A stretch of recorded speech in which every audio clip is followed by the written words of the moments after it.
मुख्यमंत्री असताना पोटा कायद्यातल्या जवळपास 12 ते 13 आतंकवाद्यांना सोडवलं अशा पद्धतीचा आरोप आपण केला. नेमकं काय त्याच्यामध्ये तपशील? या ठिकाणी वेगवेगळ्या लिंक त्या ठिकाणी असणाऱ्या त्यावेळेच्या सर्व अधिकाऱ्यांना सापडल्या होत्या. अतिरेकी लिंकिंग या वेगवेगळ्या अतिरेक्यांच्या सोलापूरमध्ये सापडल्या होत्या. त्यांच्यावर कारवाई करणार होते, परंतु स्वतःच्या सत्तेचा वापर करून ज्या सोलापूरमध्ये ही सिद्धरामेश्वराची भूमी आहे आणि या ठिकाणी देशाशी गद्दारी करणाऱ्या 12 अतिरेक्याला वाचवायचं काम या काँग्रेसच्या नेत्यांनी केलेलं आहे.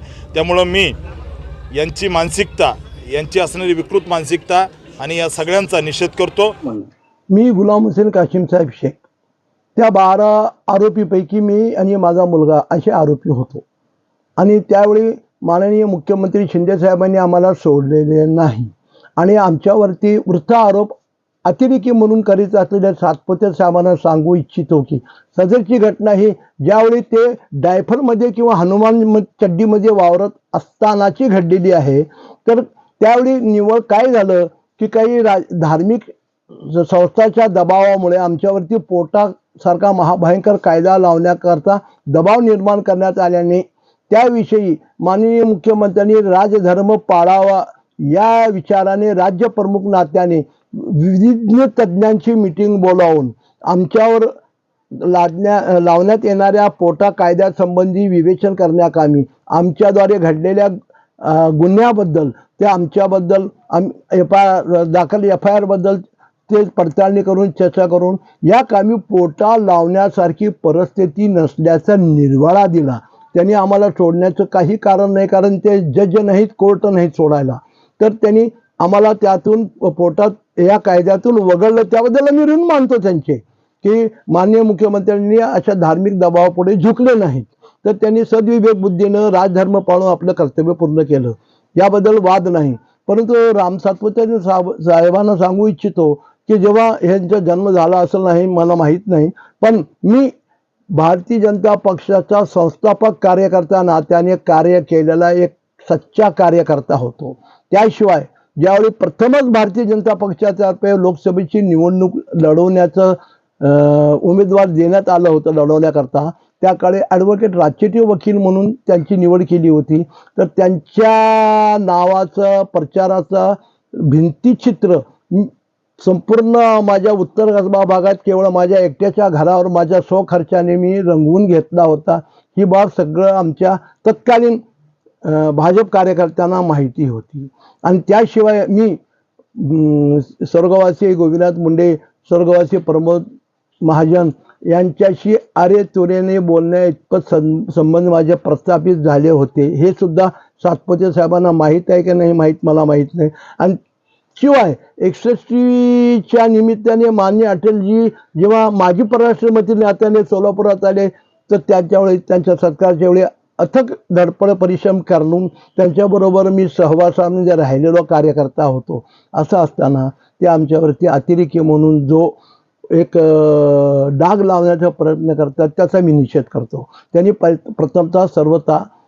सर्वप्रथमतः घटनेची हकीकत आणि कथानक समजून घेऊन हे आरोप केलं असतं तर योग्य ठरलं असतं. जर ह्यांना सोडायचं अधिकार पावर असता तर मला वाटतं अजमल कसाब आणि अफजल गुरु या लोकांच्या फाशीच्या शिक्षेवर तत्कालीन गृहमंत्री नात्याने माननीय शिंदेकुमार शिंदेनी जी स्वाक्षरी केली ते काय आरोपी किंवा अतिरेकी जे कोणी असतील ते काय सातपुते साहेबांचे नातेवाईक होते म्हणून त्यांनी स्वाक्षरी करून त्यांना फाशी दिली म्हणून चिडून बोलतायत का ते आमच्याबद्दल? अहो सातपुते साहेब लक्षात घ्या, सदरची घटना घडण्यापूर्वी म्हणजे 23-24 वर्षापूर्वी ते आज 23-24 वर्षानंतर सुद्धा संबंधित आरोपी विरुद्ध एकही गुन्हा त्यावेळी नोंद झाला नव्हता किंवा आजही एकही गुन्ह्याची नोंद झालेली नाही. असे निष्पाप गरीब कष्टकरी समाजातील हे जे लोक आहेत हे केवळ आणि केवळ माझ्या मुस्लिम समाजाच्या सोलापूर ते जगभरातील मुस्लिमांनी केलेल्या प्रार्थनेचं फळ आहे आमच्या सुटकेकरता. आणि ती जी करून भाकली आमच्या सुटकेकरता आमच्या मुस्लिम बांधवांनी त्याचं फळ म्हणून अल्लाहने आम्हाला ज्या मेहरबान न्यायालयीन कारवाईतून मुक्त केलं त्याचे आम्ही आभार मानतो. अल्लाहचे आम्ही आभारी आहोत. आणि आमच्या मुस्लिम समाजाचे आम्ही आभार मानतो. परंतु सातपुते साहेब, राजकीय मते मिळवण्याकरता धर्मात तुम्ही भांडण आणि तेढ वाढेल असे काहीतरी जबाब देऊ नका आणि नाही ते वृथा कोणाला बदनाम करू नका, हे तुम्हाला सांगणं आहे. एकंदरीत तुम्ही म्हणता एकीकडे आपण भाजपाचे कार्यकर्ता आणि दुसरीकडे तुमच्यावरच आरोप केला जातोय, म्हणजे नेमकं यांना म्हणायचं काय ना, तुम्हाला ह्याबद्दल काय म्हणायचं? तर हे सगळं उपराटिव्ह बोंबमध्ये ना आपण पाहताय ना, जे लोक भाजपा विरुद्ध बोललं की त्यांच्या मागे ईडी लावा, त्यांच्या मागे IT लावा, त्यांच्या मागे ते NSA लावा, हे लावा, जेणेकरून त्याला शांत राहून ह्यांच्या चरणापाशी येऊन पडावं, असं ह्यांचा डाव आहे. आणि त्या डावाला बळी पडणारे बळी पडत असतील. पण आमची परिस्थिती अशी आहे साहेब, नंगा नाहेगा क्या निछडेगा क्या. त्यामुळे आम्हाला भीती कोणाची नाही. फक्त एकच आमचं स्लोगन आहे, मैं और मेरा रब बाकी दुनिया सब. याच्यावर विश्वास ठेवून आम्ही जगणारे आहोत. बाकी कशालाही न घाबरता आमच्या सद्विवेक बुद्धीने आम्ही दरवेळी मतदान करतो, करीत राहणार, करणार. एकंदरीत भाजपाचे जे लोकसभा उमेदवार सातपुते यांनी केलेला आरोप हा खोटा आहे, तुम्ही सरळ खोडून काढता? 100 नव्हे 1000% खोडून काढतो साहेब. कारण मी म्हणतो ना, सदरची घटनेबद्दल त्यांच्या वयाच्या त्या काळीन काहीही माहिती नसताना कुणीतरी बायकाप्रमाणे जर कानामध्ये चुगली केली, त्यानुसार त्यांनी जर त्याचं वक्तव्य त्यांनी बरळत असतील तर तो त्यांचे विचार आहेत. पण आमचे विचार तसे नाही साहेब. आम्ही त्यांचा निषेध करतोय त्यांच्या वक्तव्याचा. शेवटी सोलापूरच्या जनतेला काय आव्हान करा?